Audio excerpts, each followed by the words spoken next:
Clara Hensley stood in the center of Durango's dusty square, her wrists raw and aching where cold iron bit into her skin.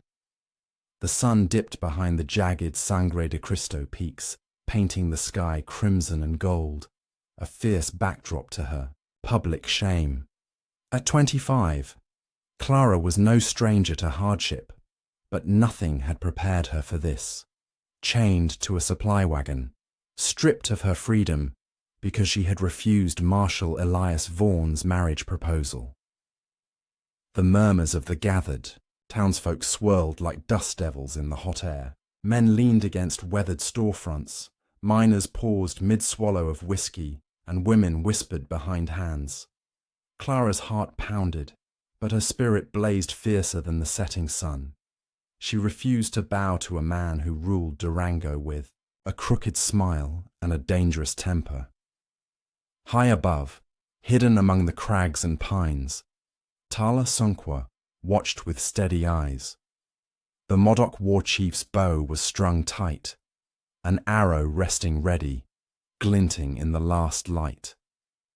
No one in Durango knew who he was or why he lingered at the edge of town, watching this defiance unfold.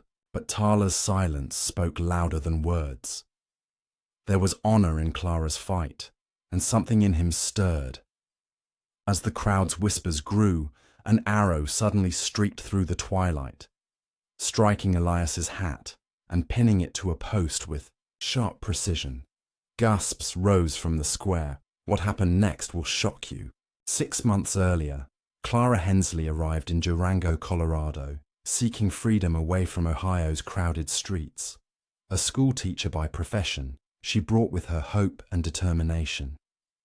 Durango was a small silver boom town, dusty and rough, surrounded by towering pines and rugged mountains. She moved into a modest cabin near the edge of town, where the scent of pine mingled with the smell of wood smoke and fresh earth.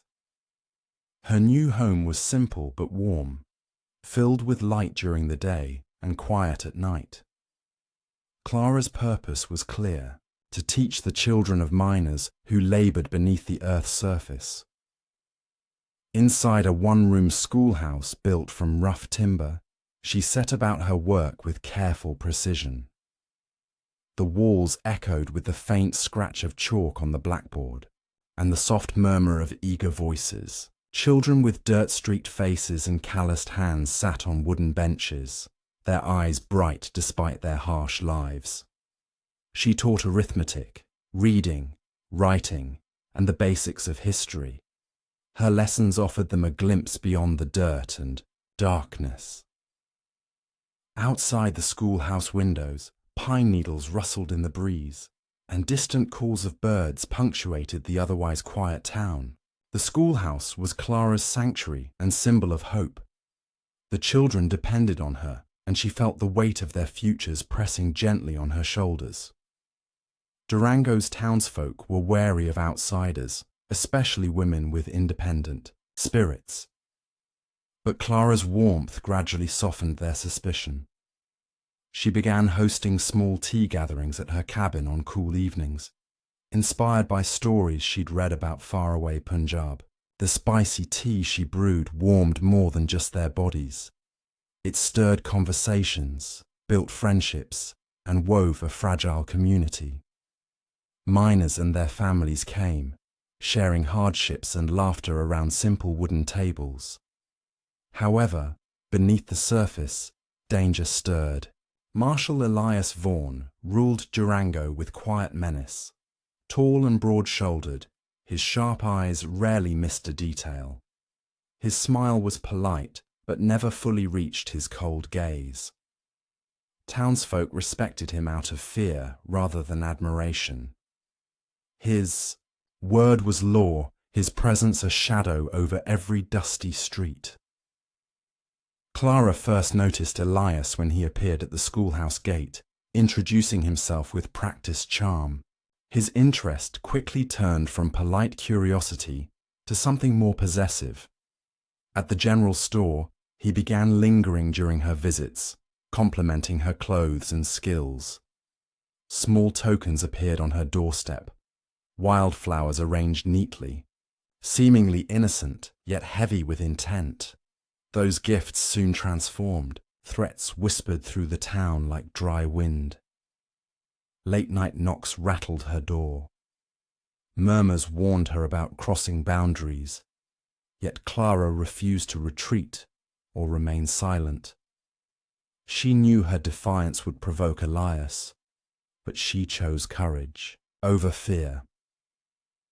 The breaking point came one afternoon in the general store. Elias's proposal was sharp and sudden.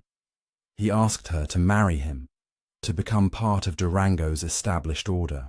His voice was calm but carried an unyielding demand. Clara's answer was firm. She declined. Freedom was her choice, not submission.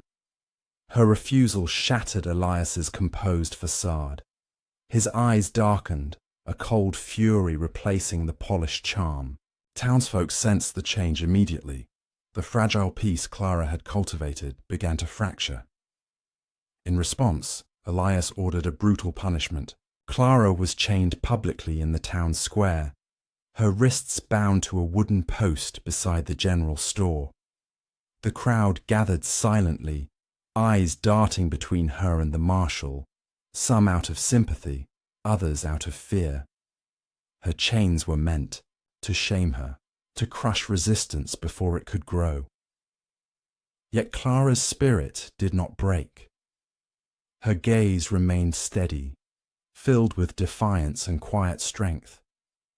Nearby, Talasunqua's shadow loomed among the towering pines. The Modoc war chief's intentions were unclear, but his presence spoke volumes. He represented a threat to Elias's control, an ally for those who dared to resist. Durango's dusty streets bore witness to this turning point. The rugged pines whispered ancient secrets, and the cold mountain air promised rebellion. Clara's small acts of courage kindled a flame in the hearts of miners and townsfolk alike. Her schoolhouse became more than a place of learning, a symbol of hope and resistance. Among her supporters were women tired of silent suffering, miners dreaming of justice, and others who had long waited for change. Tea gatherings grew louder, with whispered plans and secret smile exchanges. Clara inspired a quiet rebellion rooted in dignity and strength. In this moment, Durango stood on the edge of transformation. The silver boom's prosperity masked the struggles beneath, but Clara's defiance revealed them. She refused to be another victim, chained by fear or power. Her fight was not just for herself, but for every soul trapped under Elias's iron rule. The clash between the Marshal and the teacher would shape Durango's future. The wildflowers at Clara's doorstep were no longer innocent. They were a call to arms, a sign that resistance could grow even in dusty shadows. Tala's watchful presence promised that this story was far from over. As twilight settled, the pines darkened. The air thickened with tension. Clara's chains glinted faintly in the fading light, a symbol of oppression and courage intertwined. Around her, the town held its breath, waiting for the next chapter in a battle for freedom. Elias Vaughan tightened the iron chains around Clara's wrists with deliberate cruelty, his fingers cold and unyielding. The sun hung low, casting long shadows across the dusty town square of Durango.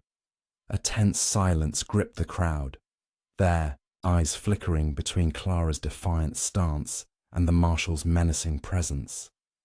Elias's lips curled into a cruel smile as he spoke with sharp clarity. "You thought defiance would cost nothing here. This town answers only to me." His voice cut through the still air like a knife. Clara stood tall despite the heavy metal biting into her skin. Her eyes burned with a fierce resolve, refusing to give him the satisfaction of seeing her break.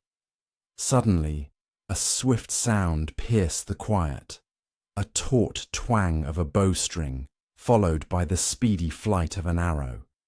The sharp projectile sailed through the air with deadly precision, embedding itself into Elias's wide-brimmed hat and pinning it firmly to a wooden post nearby. The crowd gasped in shock, tension snapping instantly. Before anyone could react, another arrow whistled past, grazing Elias's boot and kicking up a small cloud of dust. Panic rippled through the townsfolk as chaos erupted.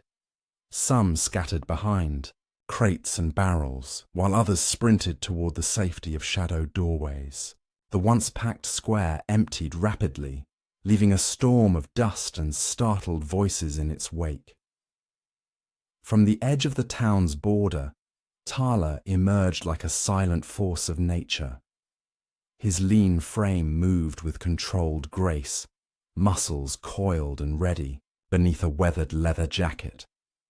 In his hands rested the Modoc bow, carved meticulously from mountain sheephorn, its sinews strung tight with practiced care. His dark eyes locked onto Elias with unwavering focus, cold and unyielding as the approaching dusk. Each movement was calculated, and every breath was measured perfectly with the bow's deadly cadence. He nocked another arrow, the tension in the string echoing like a heartbeat. "This ends now," Tala said softly, but with a voice that carried unshakable authority. He released the arrow, the slender shaft slicing through the thickening air, striking mere inches from Elias's boots. The Marshal's confident grin faltered as the crowd held their breath, caught between fear and disbelief. Clara's heart hammered against her ribs, a mixture of awe and uncertainty flooding her. Tala stepped forward, eyes never leaving the Marshal. He spoke quietly, intimate yet firm. "You have a choice. Remain shackled to this place, or escape with me." His offer hung between them, fragile but filled with promise. Clara's gaze shifted from the Marshal's menacing figure to Tala's steady presence. Fear warred with a flicker of hope inside her, hesitation gripping her tightly. The distant sound of pounding hooves shattered the fragile moment, announcing Elias's reinforcements closing in. Tala wasted no time. From his worn belt, he produced a small, sharp knife and swiftly cut through the iron links that bound Clara's wrists. The clatter of the chains falling to the ground was drowned beneath the thunder of approaching horses. Clara rubbed her wrists, a surge of relief mingling with lingering pain. Her voice was barely a whisper, laced with suspicion and desperation. "Why help me?" Tala's eyes held a depth of unspoken stories as he answered. "Because some fights are worth risking everything." Without hesitation, he grasped her arm and pulled her toward the shadowed edges of Durango. "Can I trust you?"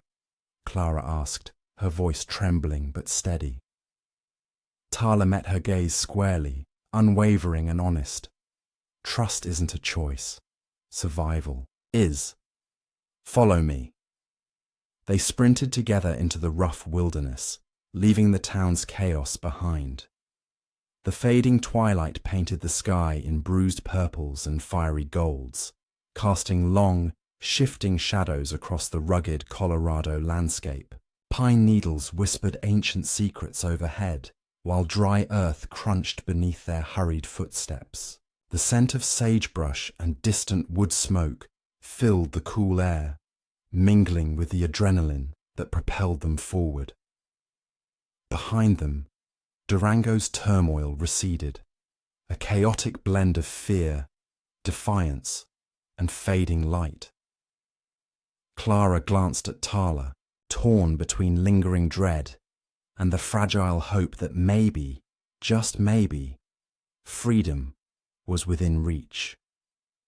Their journey into the unknown had begun, with every step echoing the fragile promise of a new dawn. Clara's fingers dug into the coarse mane of the horse beneath her, knuckles whitening as the animal surged forward, muscles rippling under her weight. The Colorado wilderness unfolded around them in a blur of jagged cliffs and dense pine forests, the cold night air biting her exposed skin. Her dress hung in tatters, caught and torn on branches during their frantic escape, but she clung desperately, every jolt and shudder threatening to throw her from the bareback saddle. The rhythm of pounding hooves echoed across the rugged terrain, an urgent drumbeat that mirrored the wild thumping of her heart. Behind them, the relentless pursuit of Elias Vaughan's posse closed the gap, their shouts and curses faint but growing louder with every mile. Tala, riding ahead, moved with a practiced grace, his dark eyes scanning the shadows as he guided them along hidden deer trails that wound like veins through the dense forest. The rocky landscape pressed close, jagged cliffs rising like ancient sentinels on either side. Streams of icy water cut through the earth, their cold spray misting their faces as the horses splashed through shallow creeks. Overhead, stars glittered cold and distant, their faint light filtering through the swaying pines, casting long dancing shadows that flickered across the narrow path. The air was heavy with the sharp scent of sagebrush and pine resin, mingling with the earthy smell of damp soil and crushed leaves beneath the horses' hooves. Clara's breath came in short, desperate gasps as she fought to keep her balance, muscles trembling from exhaustion and cold. The wind tugged at her torn dress and tangled hair, its icy fingers scraping against her cheeks and neck. Tala's movements were fluid and precise. He steered the horses with sure hands, and his knowledge of the wild terrain was evident in every calculated turn and jump. His horses' hooves barely made a sound on the soft earth, and he seemed to glide effortlessly over rocks and roots that would have tripped a less skilled rider. Clara's eyes darted between him and the shadowed path ahead, torn between fear and awe. She could feel the weight of his past in every motion, the burden of loss, the scars of conflict etched deep in his soul. Tala had once been a Modoc leader, fighting to defend his people against the brutal advance of US forces. His family had been torn from him in violent raids, memories that haunted him silently beneath his calm exterior. Now, with Clara clinging to his side, those same scars seemed to bind them in a shared defiance, a fragile alliance forged in desperation. As they approached the lava beds, the forest gradually thinned a vast expanse of volcanic rock that stretched like a black scar across the earth. The jagged surface gleamed, sharp and uneven under the moonlight, a treacherous maze that tested even the sure-footed horses. Clara's heart pounded as they crossed the alien landscape, the horses' hooves clattering against the basalt stones. The air was colder here, sharper, and the scent of sulphur was faint but unmistakable. It was a beautiful and forbidding place, untouched by time and human hands. The silence was profound, broken only by the distant call of an owl and the steady rhythm of their escape. Navigating the labyrinth of rocks required all of Tala's skill and patience. He carefully urged the horses forward, avoiding crevices that could trap a hoof or send them into shadowy pits. Clara's legs ached from the tension, her fingers raw and blistered from holding on. Despite the danger, she felt a surge of hope. This volcanic stronghold was a sanctuary, a refuge carved from the very bones of the earth itself. It represented safety in a world that had been relentless in its cruelty. As the first light of dawn painted the sky with pale hues of pink and gold, they reached the edge of the Modoc encampment. The settlement lay in a valley ringed by towering peaks, a hidden world of tents and lean-tos, arranged with quiet order among the sagebrush and rocky outcrops. Figures emerged cautiously, their eyes wary and watchful, silhouettes outlined against the soft morning light. These were people shaped by hardship and resilience, guardians of traditions and memories long threatened by the encroaching world. Clara's muscles burned as she slid from her horse, the chill of the mountain air seeping through her clothes. She met the cautious gazes with steady eyes, sensing the fragile trust offered by these strangers. Tala stood beside her, a silent protector whose presence seemed to command respect and wariness in equal measure. The scent of burning wood and strong tobacco mingled with the fresh mountain air, grounding Clara in this new reality. She could feel the weight of history here, in the cracked leather of worn moccasins, the faded patterns of hand-woven blankets, and the quiet strength in every gesture. The Modoc people had survived fierce battles and forced exile, their spirit unbroken despite the scars of loss. Clara's journey, marked by defiance and desperation, suddenly felt part of something larger. Looking toward the rugged peaks that encircled the stronghold, she understood that her fight for freedom had only begun. Tala's voice broke the low and steady silence as he spoke to the gathered tribe in their native tongue. Clara listened, catching fragments of words about protection, loyalty, and the ancient bond between land and people. The tension in the air eased slightly, replaced by a cautious acceptance. She felt a spark of hope ignited within her, fragile but fierce. The road ahead was uncertain, marked by danger and sacrifice. But in the shadow of the Rockies, beneath the watchful eyes of the Modoc, Clara found a sanctuary where rebellion could take root and grow. The cold mountain air brushed against her skin, carrying the scent of sagebrush and pine, a reminder of the wild world beyond the stronghold's borders. Clara's eyes traced the rugged horizon, where the sky met stone in endless blue and grey. Despite the heavy exhaustion on her limbs, a fierce determination took hold. She was no longer just a fleeing schoolteacher from Ohio. In the heart of the Rockies, among people who had known loss and fought for survival, Clara was becoming something new, an ally in a struggle that stretched beyond her own story, a part of a rebellion born from the wild, untamed land itself. The echoes of their flight reverberated in her mind, the pounding hooves, the sharp snap of branches, and Tala's steady guidance through darkness and danger. Every moment had brought them closer to this fragile refuge, where the past and future converged beneath the cold light of dawn. Clara's breath caught as she stepped fully into the encampment, the wary faces watching her with suspicion and hope. This began a new chapter, a test of courage and trust in a world defined by conflict and survival. The Rockies stood tall around them, silent witnesses to a story unfolding beneath their ancient peaks, a story of flight, defiance, and the relentless pursuit of freedom. Clara stepped carefully into the heart of the Modoc stronghold, the lava bed caves looming like ancient sentinels carved by fire and time. The black volcanic rock formed twisted walls, rough and uneven, glowing faintly in the pale moonlight filtering through narrow crevices above. Every surface was alive with history, beadwork, hand-carved symbols, and worn patches where generations had gathered for shelter and ceremony. The air was heavy with the scent of sagebrush and smoke, thick with memories of endurance, resistance, and survival. This place was a refuge and a living testament to a people's will to endure.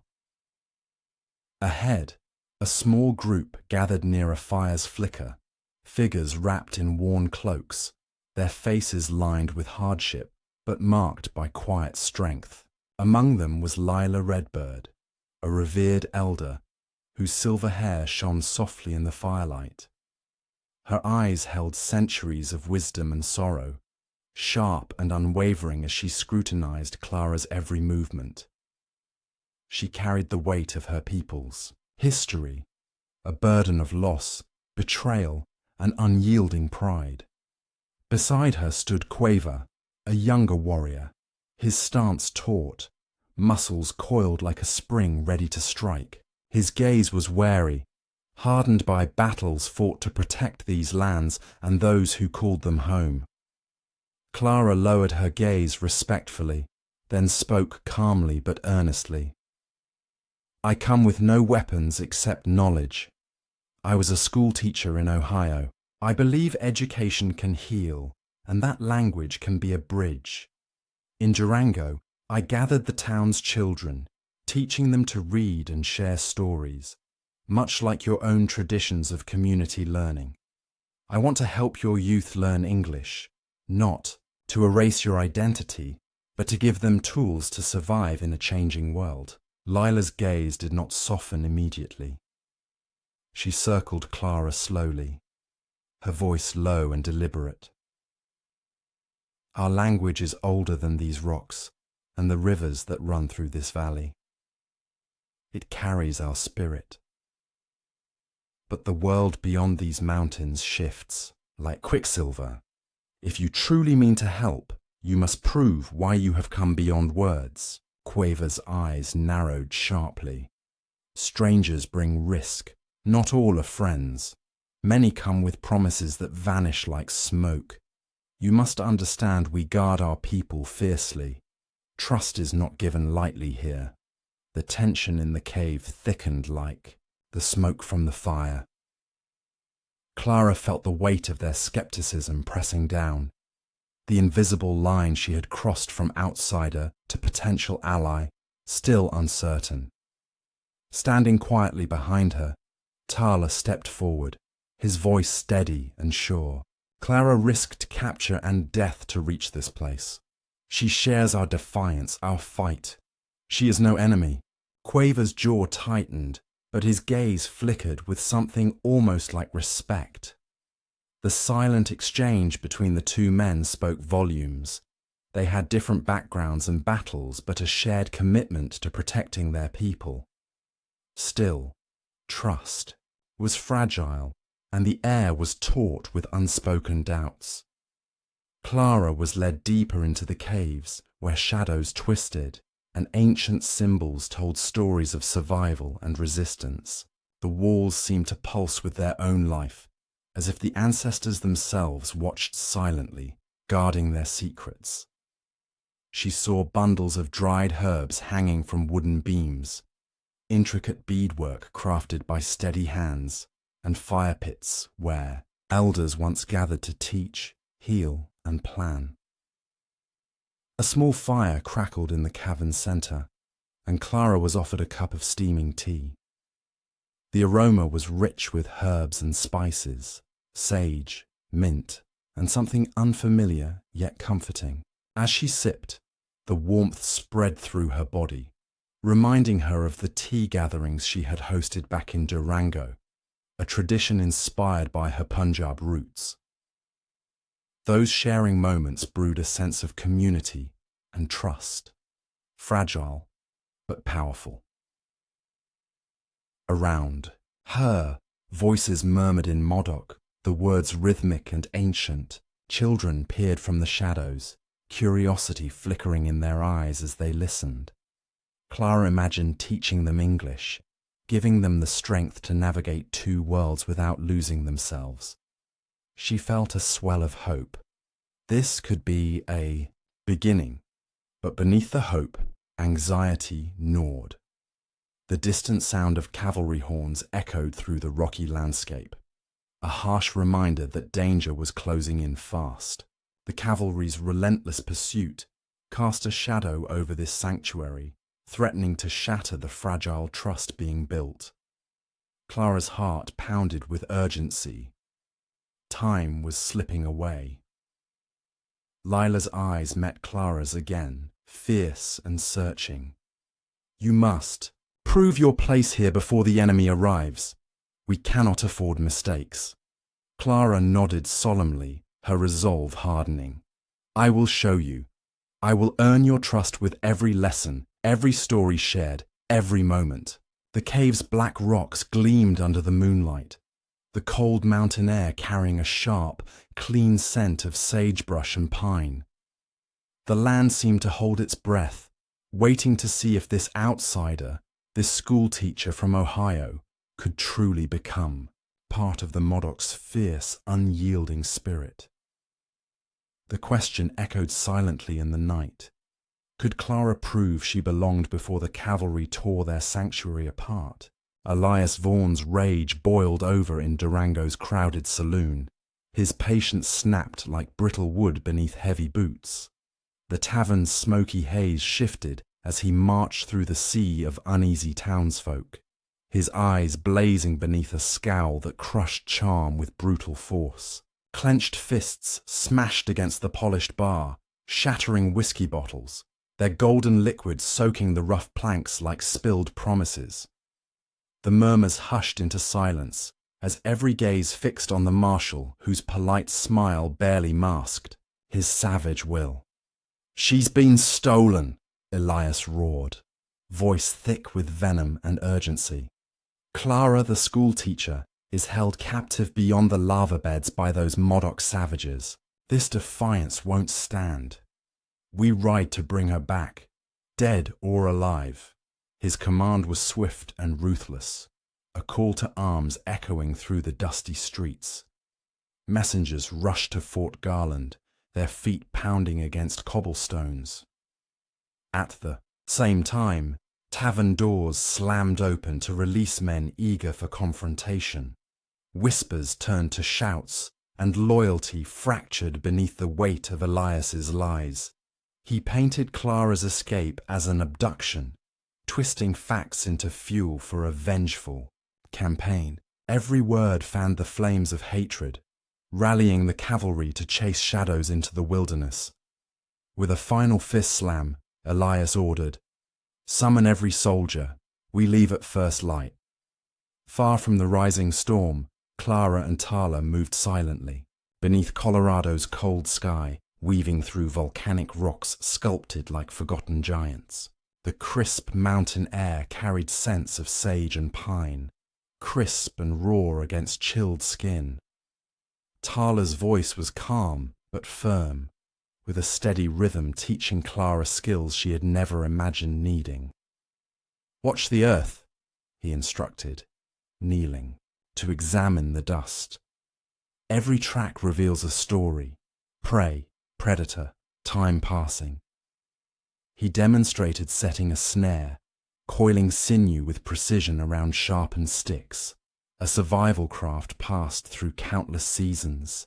Clara mirrored his movements, fingers numb but steady, remembering her childhood in Punjab, where living meant adapting to unforgiving terrain. This was more than evasion, endurance born from centuries of hardship. The fire flickered between them as twilight deepened, casting dancing shadows on Clara's determined face. Her voice softened, carrying weight. "Freedom means more than running. It means choice. To live without fear, to learn, to dream openly. I left Ohio to find that, to claim a future without chains or silence." Tala's eyes met hers, steady and reflecting the fire's glow. "My people were torn from sacred lands, hunted by soldiers and settlers alike. I fight to survive and reclaim a place where children know peace and stories thrive unbroken." Their confessions intertwined, weaving a fragile bond amidst the wilderness's harsh embrace. Yet, not all welcomed this fragile alliance. Quaver, a warrior scarred by battles and loss, watched Clara with wary eyes. "Your trust endangers us," he warned Tala, voice low but sharp. "Strangers carry hidden dangers. If she fails, we all pay dearly." His gaze pierced the darkness, suspicion sharpening every word. Tala met his stare without flinching. "I see the same fire in her eyes, the same fight. We cannot afford to close our hearts or lose hope." The camp held its breath, caught between fear and possibility. Suddenly, a scout burst from the shadows, breath ragged, urgency clear in his eyes. "The cavalry approaches faster than expected," he reported, voice strained but steady. Instantly, the camp transformed from fragile calm to focused readiness. Warriors checked weapons, eyes scanning the rocky horizon where the first faint dust clouds hinted at soldiers' advance. Plans shifted rapidly, strategies whispered and nodded. Defend, evade, outlast. Clara's heart pounded, her every sense sharpened by the looming battle, realizing this fight was more than a clash of men. It was a war against time and fate. Colorado held a tense silence as dawn stretched its pale fingers over jagged peaks and thick pine forests. Golden light spilled across jagged stones, illuminating trails thick with dust and memories. Clara's breath hitched, pulse sinking with the awakening wild. She clung to the fragile hope growing between herself and Tala, a spark fierce enough to outshine the gathering shadows. This was more than flight. It was a fight for freedom, trust, and survival in a beautiful and merciless land. The tension thickened as the camp prepared. Elders instructed the youth to stay silent, and the warriors, arranged in tight formations among the jagged rocks and hidden crevices. Clara's hands trembled, not with fear, but with determination sharpened by everything she had learned. Tala stood beside her, eyes scanning the horizon, body tense like a coiled spring. "Stay close," he said quietly. "Every second counts." Their bond solidified in this crucible of uncertainty. Across the sprawling lava beds, every crack and crevice became a potential shelter or trap. Clara remembered Tala's lessons, how to move silently, mask one's scent from tracking dogs, and use the land as a shield. She recalled the ingenuity of her Punjab childhood, where survival meant transforming ordinary resources into life-saving tools. She tucked these lessons close, understanding the stakes were higher than ever. Time slipped by with agonizing slowness. The first distant sounds of hooves echoed faintly, a ghostly drumbeat growing louder by the minute. Horses' snorts and metal clinking reached the camp, a harbinger of the approaching cavalry. Clara's heart raced, and every beat was a thunderclap at the quiet dawn. She gripped Tala's arm, steadying herself as the first riders appeared. On the ridge, dust clouds trailing behind like harbingers of destruction. Chaos seemed inevitable, but Clara's mind sharpened in the face of danger. She remembered her purpose, teaching children, building community, holding on to the hope that freedom was worth fighting for. She inhaled deeply, the crisp mountain air filling her lungs, grounding her spirit amidst the storm. Tala's voice was steady, unwavering. "We fight for every breath we take, for every step our ancestors walked, for every child who deserves a future." His words forged courage within Clara, a steel she hadn't known she possessed. The cavalry's charge was swift, their shouts cutting through the morning stillness like thunder. Warriors sprang into action, arrows drawn and ready, blending into the jagged landscape. Clara's eyes scanned the horizon, calculating, planning, and preparing to face whatever came next. As the sun rose higher, battle lines formed amid the volcanic shadows. Clara felt the weight of every choice, every moment pushing her closer to the unknown. The pursuit was relentless, but so was her spirit, unyielding, fierce, and full of hope. Colorado's wilderness held its breath, watching as two worlds collided beneath the dawn's first light, one fighting to capture, the other determined to break free. Clara stood inside the volcanic stronghold, surrounded by the hardened faces of the Modoc people. Outside, the low rumble of artillery echoed over the mountains, a chilling reminder that time was slipping away. The sound wasn't just noise, a warning, a herald of destruction headed straight for their sanctuary. The walls of the lava caves, etched with generations of survival stories and adorned with colorful beadwork, seemed to close in as the tribe faced an impossible decision. Clara's presence here had become a lightning rod for anxiety. Some viewed her as a beacon of hope, a symbol of a new alliance. Others saw danger as a possible catalyst for disaster. The community was divided between preserving their home and risking everything for peace. Lila Redbird, the tribe's elder, sat on a worn stone bench, her eyes sharp and steady. Her voice, though calm, carried the weight of hard-earned wisdom. Clara has proven strong and willing, but is still an outsider. Our lives have been shaped by hardship and caution. The cannon fire signals an army's intent to destroy everything. We protect. We must think carefully. I believe it may be safer to send Clara back to her people. She is brave, but her risk may be too great for our community.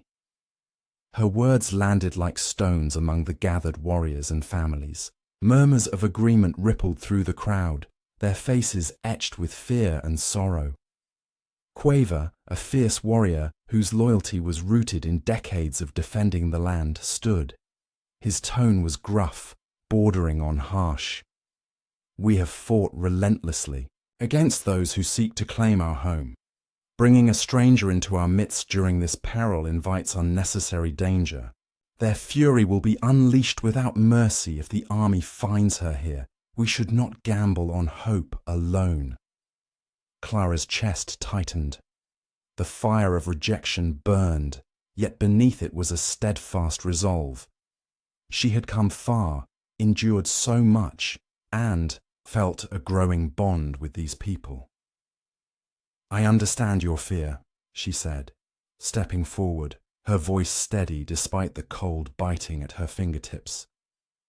I am not from this land, but I have learned from all of you, your courage, your resilience. If my presence endangers this community, then I will face Elias alone. I will approach his camp under a flag of truce. My story, the truth I carry, can stop this war before more blood is spilled. Her gaze met Lila's, then Quaver's, searching for a flicker of hope or trust. A silence stretched, heavy with the weight of possibility and peril. Tala, the Modoc leader who had risked everything to protect her, stepped beside her. His presence was commanding yet calm, a steady force in the storm. Clara's spirit is unyielding, and that bravery could be our greatest weapon. I stand with her. Through her voice, there is a chance to avoid battle and destruction. Some eyes softened, inspired by Tala's endorsement, while others tightened with uncertainty. The cave walls breathed with the tribe's collective anxiety and hope. Hours passed in debate voices, weaving through the cold air as the community wrestled with the impossible choice between safety and courage. Elders spoke of survival, warriors spoke of sacrifice, and mothers whispered prayers for their children's futures. Finally, the fragile decision was made. Clara would carry the flag of the truce, stepping into the heart of danger to confront Elias Vaughn. It was a gamble, a thin thread holding together the fragile hope that diplomacy might prevail, where swords would only bring ruin. Clara's heart throbbed fiercely, fear mingling with a deep sense of purpose. The Dawn would get a mission that could save them all, or doom everything they had fought for. The next morning, snowflakes drifted silently over the rugged peaks, settling like a quiet blessing on the volcanic rocks. Clara prepared herself, slipping into the traditional Modoc garments Tala had helped her choose. The clothing was adorned with delicate shell beads. Their craftsmanship, intricate and beautiful, reminding her of the Punjabi embroidery she had grown up watching, a bridge between two cultures forged in resilience. The cold mountain air nipped at her skin, sharpening her senses and grounding her in the gravity of what lay ahead. Tala walked with her through the narrow passageways carved from hardened lava, their footsteps echoing softly. The scent of sagebrush lingered in the crisp air, mingling with the quiet hum of nature around them. As they approached the edge of the stronghold, the sprawling army camp came into view, tents and cavalry, soldiers preparing for battle beneath the pale sky.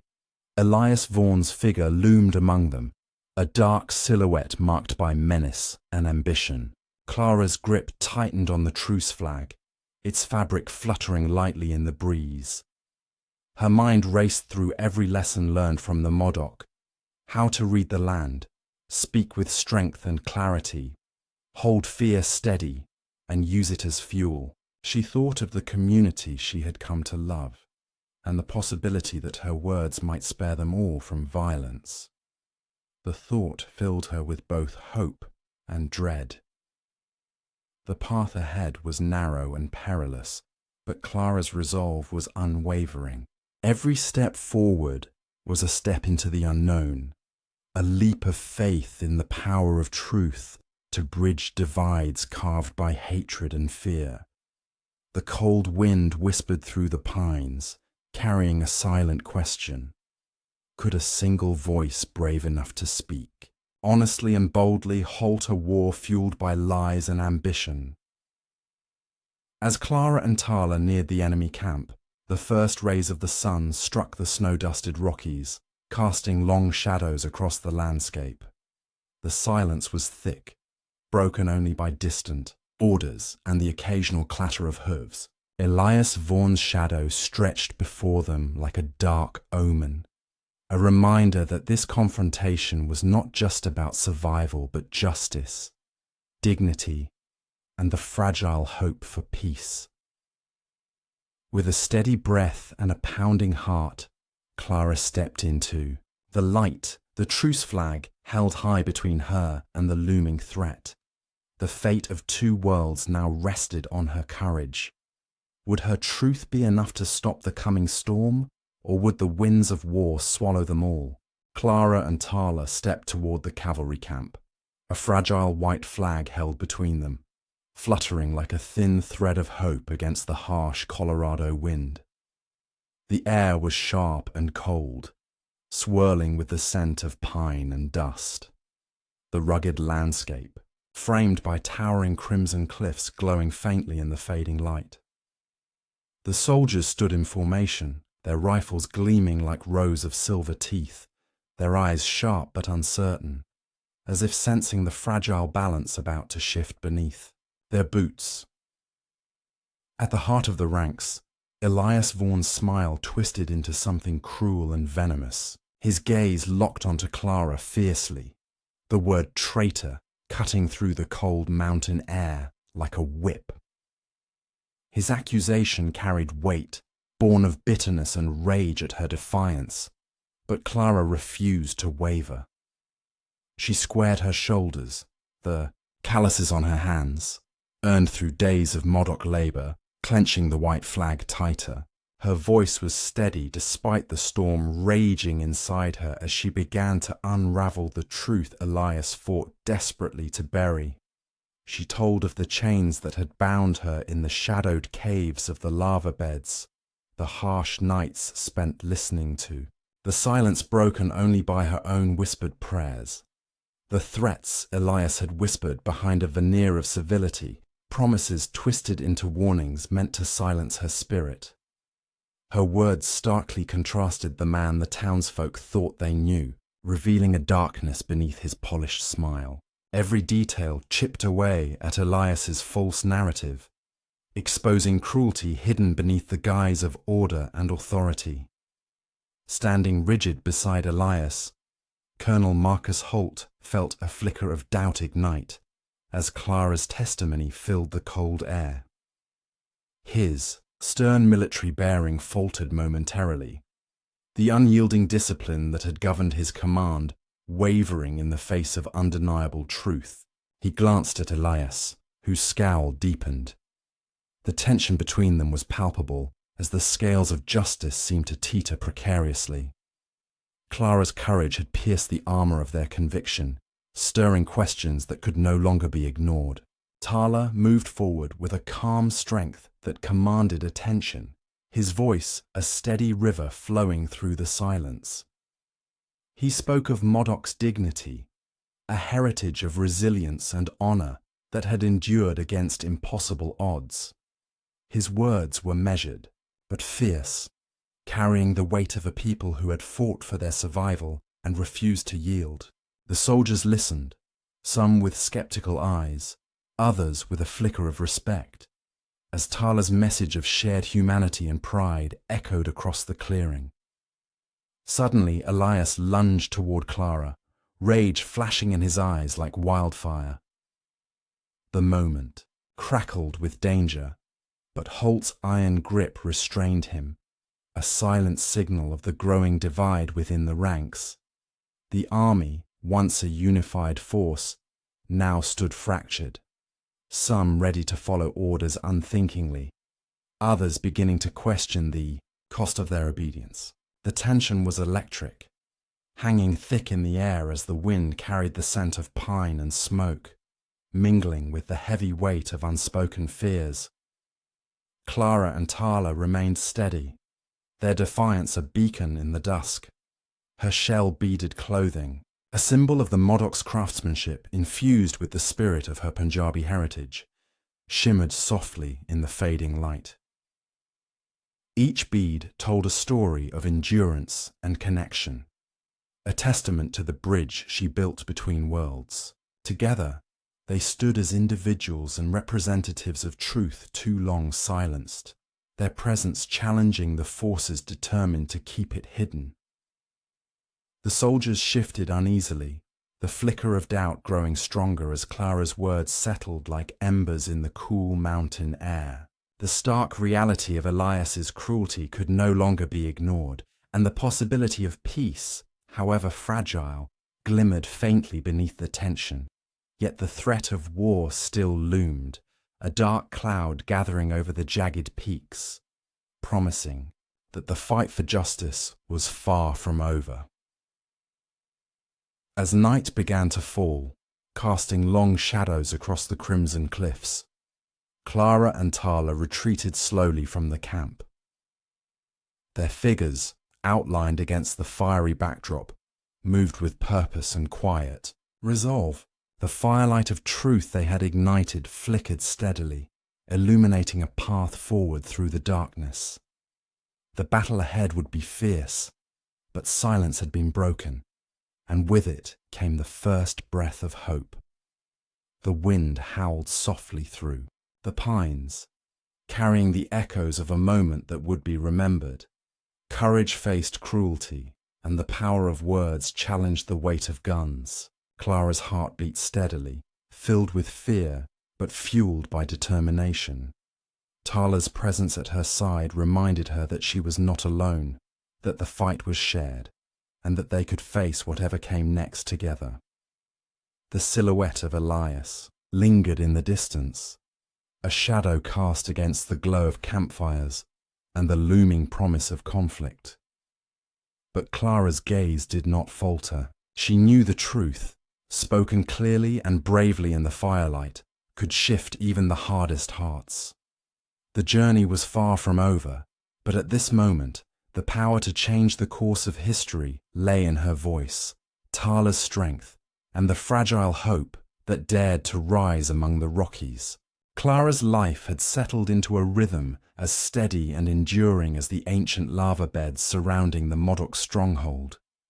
Each morning, the pale light of dawn slipped through the cave's narrow entrance, casting soft shadows on the rough stone walls. Within the cave school, the low murmur of children's laughter and the scratch of chalk on stone blended into a gentle symphony of learning.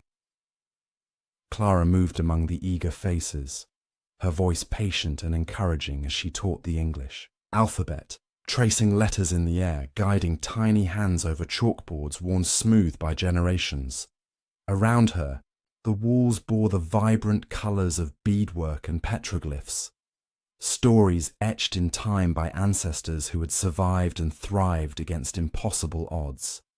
Lila Redbird, the wise Modoc elder, watched from a nearby stone seat, her eyes shining with quiet approval. Their deep respect spoke of trust earned not in days but through shared struggle, hard work, and unwavering commitment to the community's future. Clara's connection to the Modoc grew beyond language lessons. She learned their tongue, the melodic cadence carrying echoes of the earth itself, words that shaped identity and belonging. The community's laughter, tears, and celebrations became threads woven into the fabric of her life, binding her to a people whose resilience mirrored her own. The old stories from her Punjab upbringing mingled with Modoc traditions, each echoing the importance of family, loyalty, and the courage to resist oppression. Beyond the cave walls, the war still raged. A distant storm of gunfire and bloodshed haunted the edges of their sanctuary. Yet Clara's bravery had shifted the tides beyond their hidden refuge. Elias Vaughan's grip on Durango weakened with every whispered story spreading through newspapers and tavern gossip. Reporters questioned the Marshal's cruelty, his iron fist trembling under public scrutiny. His reputation, once untouchable, began to crack, the lies unraveling as truth took hold.